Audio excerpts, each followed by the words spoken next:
Compañeros y compañeras, bienvenidos y bienvenidas al curso de asesorías Prexum de repaso de la materia Etimologías griegas y latinas del español. Yo soy el maestro Homero, licenciado en Letras Hispánicas por la Universidad Autónoma de Nuevo León, egresado de la Facultad de Filosofía y Letras, y los voy a estar acompañando el día de hoy con el tema el latín y su evolución. Les pido por favor que tengan a la mano su libro de texto, que vayan siguiendo en él la lectura, los temas y que precisamente se aboquen a contestar las preguntas con base en lo que yo voy explicando y en las respuestas que yo les daré, para que se comparen con las suyas y haya una comprensión mucho más nutritiva. Hoy vamos a hablar de latín y su evolución. Vamos a enmarcar de nuevo el contexto por si no han visto los demás videos del curso y vamos a resumir en lo siguiente. En la antigüedad, en la época clásica, se hablaba griego. Del griego nace el latín. Del latín se derivan las lenguas romances.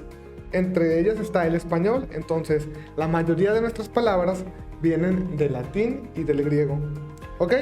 Teniendo como marco de referencia a eso, leamos. El griego influye en el latín y este adopta el alfabeto, como ya lo mencioné. El latín presentó dos variantes en su evolución: latín culto y latín vulgar. Lo voy a leer y luego lo explico de una manera mucho más digerible y sencilla para todos. El latín culto fue la lengua utilizada en documentos y literatura. El latín vulgar lo hablaba la gente del pueblo, campesinos, soldados, y no fue escrito. ¿Qué tenemos? Estamos enmarcados después de la época clásica, en la época cuando estaba el Imperio Romano, antes del siglo VIII me parece. Entonces tenemos dos latines, culto y vulgar. Esto no tiene mucho más embrollo que lo siguiente. Para ejemplificar, veamos hoy en día. Nosotros hablamos tres tipos de lenguaje según la Real Academia de la Lengua Española: lenguaje culto, coloquial y vulgar. Cada uno de ellos se utiliza para diferente contexto. El culto para relaciones académicas, tareas, tesis, ensayos, etc. Para procesos legales, si se hace algún documento para una casa, algún divorcio, etc. Ahí es cuando se habla lenguaje culto. Luego, el coloquial se utiliza en contextos coloquiales, en clase cuando estás explicando algo, cuando estás con tus amigos. Y el vulgar, quizá en contextos más reducidos, cuando estás con un amigo de mucha confianza y a lo mejor le dices alguna grosería, o cuando mandas algo al grupo de WhatsApp, ¿no? Ok, tomando en cuenta eso, digamos que el lenguaje culto, el español culto, es el latín culto, y el coloquial y el vulgar es el latín vulgar. ¿Por qué digo esto? Porque cuando nosotros escribimos un ensayo de manera culta, con español culto, pues cuidamos la ortografía, que no se nos vaya ningún acento, que se escriba correctamente. Tenemos precisión, utilizamos argumentos, figura retórica, etc. ¿Y qué pasa cuando estamos en la cotidianidad hablando coloquialmente o vulgarmente? Pues bueno, a lo mejor a los verbos, a las palabras les agregamos cosas que no van. Por ejemplo, al viniste decimos vinistes, a lo mejor en vez de decir haya, decimos aiga, ¿ok? Y no pasa nada, el contexto lo amerita, en ese contexto no va a pasar nada. El error viene cuando en un contexto que no lo amerita lo utilizas. Por ejemplo, en tu tesis claramente no puedes utilizar un aiga, ¿verdad? ¿Por qué digo esto? Porque eso pasó acá.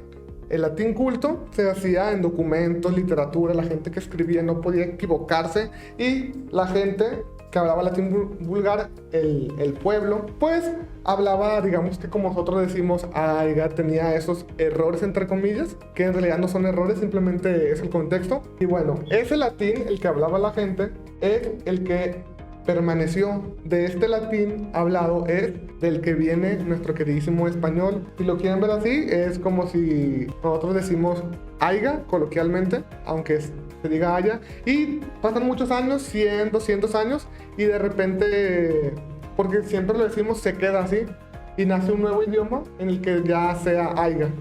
¿Ok? Así pasó.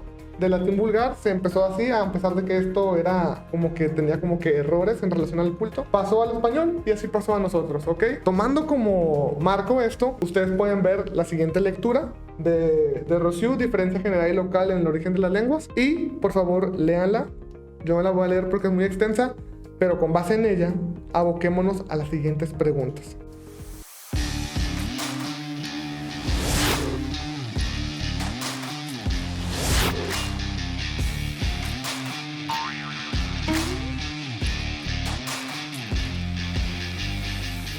Según Rousseau, ¿de qué elementos proviene el origen de las lenguas primitivas? Es muy sencillo, basta con irnos a la primera parte y aquí ya se menciona. Lenguas primitivas, si le ponen atención al texto, veremos que Rousseau dice que las lenguas primitivas provienen de los elementos de procesos de duración. Es decir, desde que los primeros homínidos nacen, hay todo un proceso de asimilación del sonido en diferentes pueblos, lugares, y a partir de todo ese proceso de duración se puede establecer una lengua primitiva. ¿Ok? ¿A qué causa hay que remitirse para determinar la diferencia de las lenguas del Mediterráneo y de las del norte? Esto hablando claramente de Europa, y mencionemos las diferencias también en esta parte. Aquí lo menciona Mediterráneo y del norte. Veremos que Rousseau hace esta diferencia de la siguiente manera. La diferencia es que gracias a las zonas y a los climas, los hablantes se pueden filosofar o pensar alrededor de los vocablos y otros no. ¿A qué se refiere? A que Rousseau cree que el hecho de que nosotros hablemos de determinada manera influye por la zona. Vamos a dar un ejemplo de esto hoy en día. Se dice que la gente de Monterrey y en general del norte habla golpeado. Y uno puede decir, bueno, pues eso siempre lo escucho, que hablamos golpeado y así, pero pues no es verdad. Pero, según investigadores, eso tiene un porqué.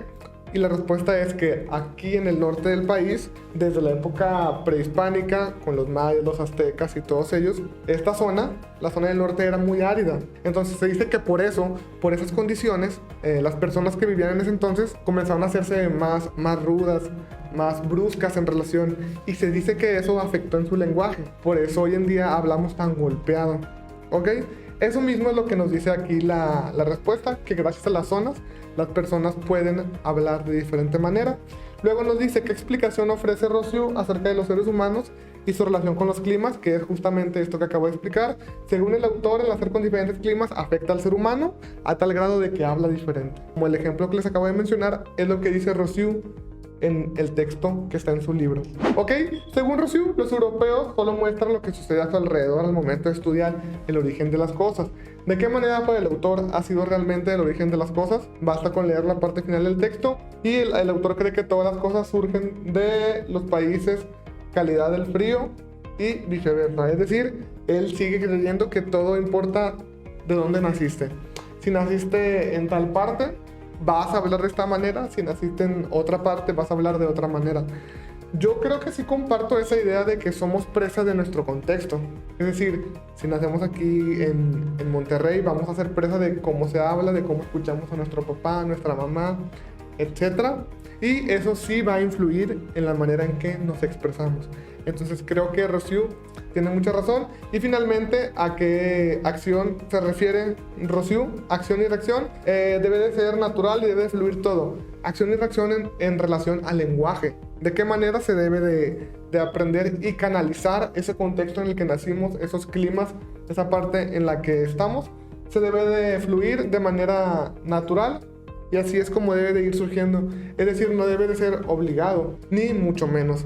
El lenguaje debe ser natural y es un ente vivo que todas las personas hablamos. Claro, como ya mencioné, que concuerdo con la idea en la que somos presa y hablamos dependiendo del contexto en el que nos tocó, pero eso no nos evita aprender otras lenguas y aprender de la historia de las palabras. Si les gustó este video, si les gustó la manera en la que respondimos las preguntas, le pueden dar like al video, dejar sus dudas en los comentarios, suscribirse al canal y picar la campanita, es gratuito, y así les notificará de cuando subamos más apartados de este libro. Yo soy Homero de Asesorías Prexum. Hasta la próxima.